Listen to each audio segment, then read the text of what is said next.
Well, hey, this is Daniel from BigDanTV, and I want to thank you for watching this episode. We're going to talk about something super important and current and cutting edge. Simply this: what is net neutrality and why should you care? Well, February 26th, the FCC ruled in a landmark vote to approve net neutrality regulations. What is it? Why do I care? What does my business have to do with it? What does it mean for the future? Well, we're going to talk about that in this episode of Big Dan TV. This ruling came on net neutrality that the FCC voted on today, February 26th, after fierce debate for several weeks.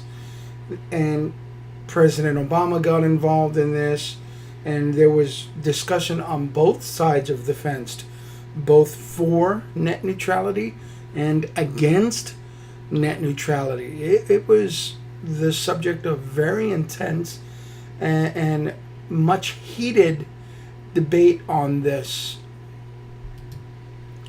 But first, let's define and let's talk about what is net neutrality. And there are four major issues. There are also minor ones and things that get off into different streams in different areas. But net neutrality itself, in terms of this FCC ruling, focused around four core issues. And they are discrimination by protocol. And we're going to define each of these. So it'll sound a little bit geeky, but please bear with me for a minute. Discrimination by IP address, favoring private networks, and peering discrimination. Again, they sound like geeky things, but I'm going to break them down to their simplest format and then talk about why it matters to small business. Discrimination by protocol, first of the four. What this means is favoring or blocking of information based on the communications protocol that two or more computers use to communicate.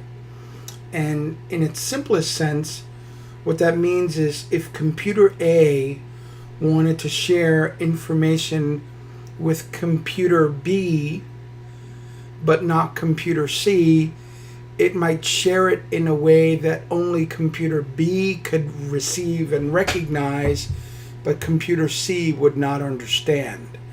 So, for example, in 2008, the FCC upheld that Comcast, a large internet service provider, could not stop users from downloading things like MP3 music, videos, programs, software, all kinds of things using new technology at that time called BitTorrent technology. Comcast was trying to block BitTorrent technology from its subscriber base, and the FCC made a ruling back then that Comcast could not do that. It couldn't block based on a certain protocol, a certain communication method that two users were looking to share information over the public internet. So that's what discrimination by protocol is. Second, discrimination by address. This technology, it didn't originate this way. It was originally designed to filter and protect against spyware and malware and viruses. It later became very core in censorship, especially in the developing world and third world countries, more so than larger countries like the Americas, Europe, Canada. But in developing countries, governments use this technology to actually filter and block content from the people within that country. For one example is some ISPs, internet service providers, actually charge large-scale providers of content. For example, YouTube, Google, and Netflix is another one, for increases in traffic. So Comcast or Verizon will actually charge a large content provider because they know that distributing the content on their network will mean more demands in speed, and they want to charge that kind of premium. Some countries, like that I talked about a moment ago, actually block incoming traffic from certain content providers. So in some developing countries, you actually can't see certain websites like content from YouTube. In some of the more hyper-religious or dogmatic countries, developing countries or developing areas, and governments will actually block that. Favoring private networks. This kind of favoring means content from someone sent over the public internet to subscribers reaches those subscribers faster. So I, for example, am a content provider. I will go to a company like Verizon and request an express lane, for lack of a better word, or a bigger pipe or a bigger bandwidth connection to Verizon's customers that are subscribers of mine, so that my content can get to them faster. For example, Comcast had a deal with Microsoft that they tried to do this exact very same thing, where Microsoft content was to be distributed and streamed to Comcast network subscribers based on the people who subscribed to Microsoft content. That's called favoring of private networks. And then the last is peering discrimination. This is an extremely touchy subject, and a lot of people will argue that this is not even part of net neutrality. It's a whole different arena. And it is part of net neutrality, and we'll talk about how and why.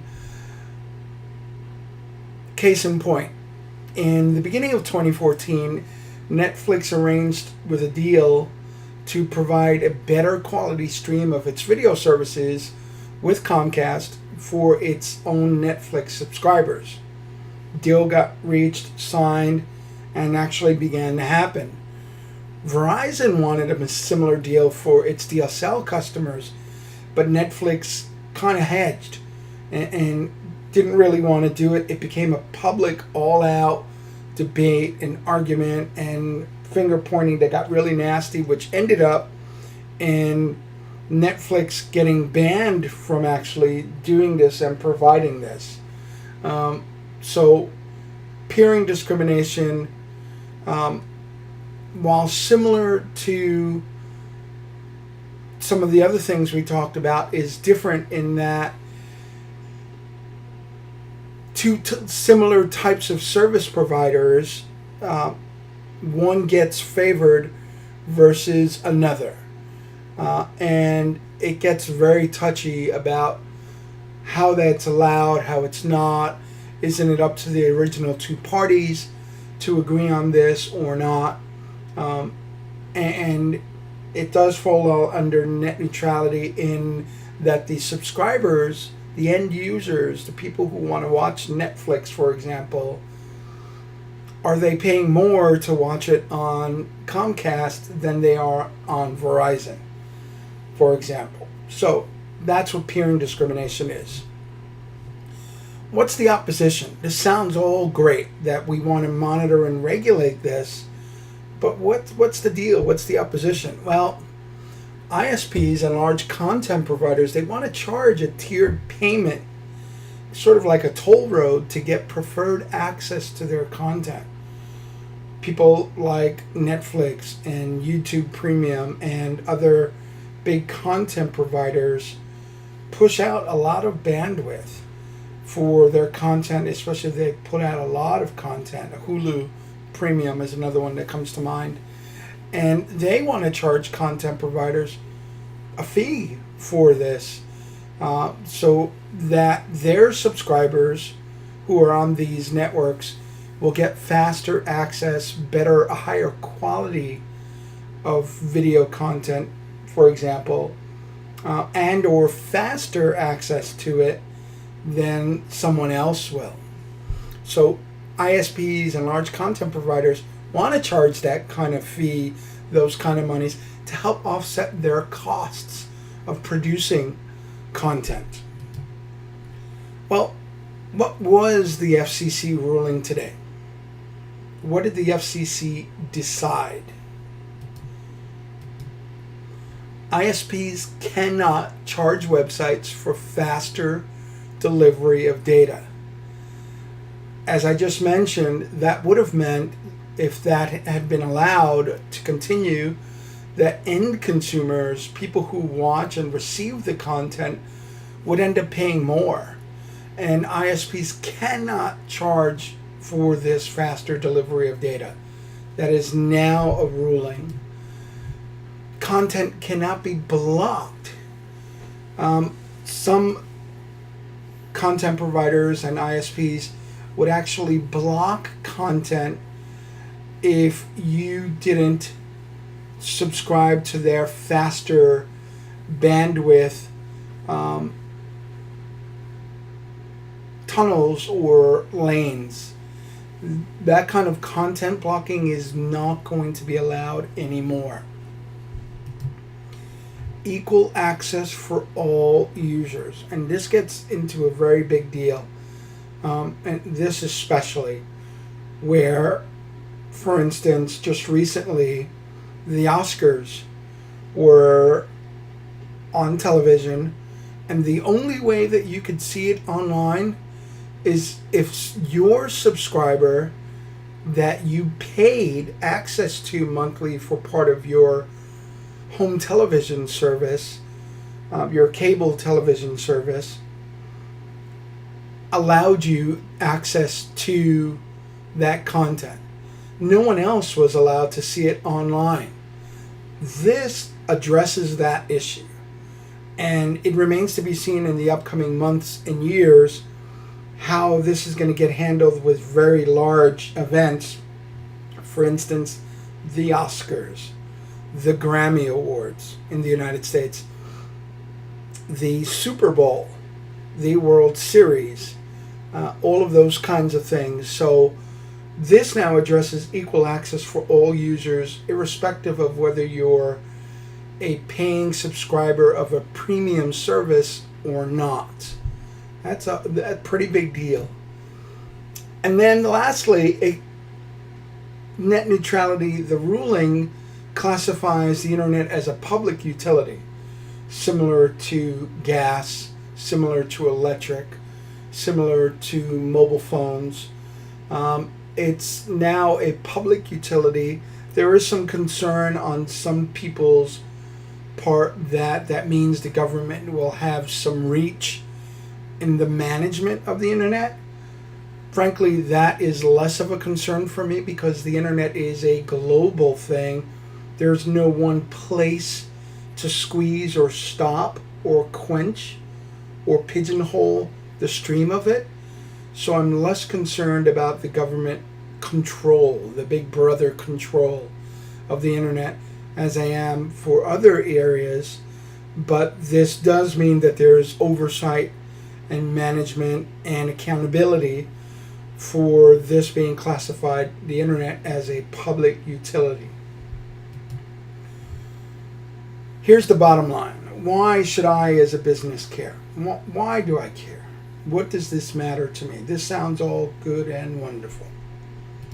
Well, I believe every company is a media company first. Content is going to become more and more important as the barriers to creating and distributing that content drop. If you're not a media company, you will get lost in the sauce going forward. You will. Every company has to be providing, creating, distributing content in order to effectively compete in 2015 and beyond. It's now going to become even more important as the barriers with this introduction of net neutrality drop. If you're not producing material, sharing media, information online, your business is going to get lost amidst the coming boom. Is this going to happen in the next month, the next 30 days, the next 60 days? No. Will it happen in the next 90 to 120 days? Yes, it will begin to happen over the next 3, 6, 12 months, 18 months out. Businesses are going to be producing more and more content, and if you're not producing content and material and media and sharing that online, you're going to get lost. You are. Social media will absolutely grow. This will mean that players in social media, for instance, Twitter, who introduced not long ago, which is still very new, video to its market of users, and other social media providers that are considering doing this, and Snapchat that's just made a name for itself, and Vine in the short form kind of media creation and distribution. You're going to see a lot of that begin to expand, because again, there will be no limits on what content creators can produce, because there will be no fear of reprisal of getting charged additionally to do this. New technologies in video streaming and live casting are going to become big. Live casting especially. One of the biggest things about live casting that has been a holdback on that technology developing is the cost of distributing it. And currently today, ISPs do charge a premium to content providers. For example, a church that wants to stream its services over the public internet. Currently today, they have to pay a premium for that. These changes in ruling will challenge that and will force internet service providers to pull back on that, which means live casting and streaming are going to become bigger and bigger and bigger. They're going to take center stage, and this is where I mentioned just a few moments ago, every company is a social or is a media company first. You're going to see small upstart companies get huge uprises in growth because they're taking advantage of this technology. Mark my words, in the next 12 to 24 months, live casting is going to be huge. And you want to get on board with this. It will become harder to develop your voice, your brand, who you are, as more players get into the market. As live casting, video streaming, and other technologies evolve and emerge and mature, more players are going to enter the market and begin to create their identities and brands. And just like it happened with domains, that the pool of available domains diminished because so many people began to buy them and acquire them and use them. As more players enter the market, especially markets that you're in, it's going to be harder for you to compete because there are other people already in your market speaking to your audience. So again, get involved now.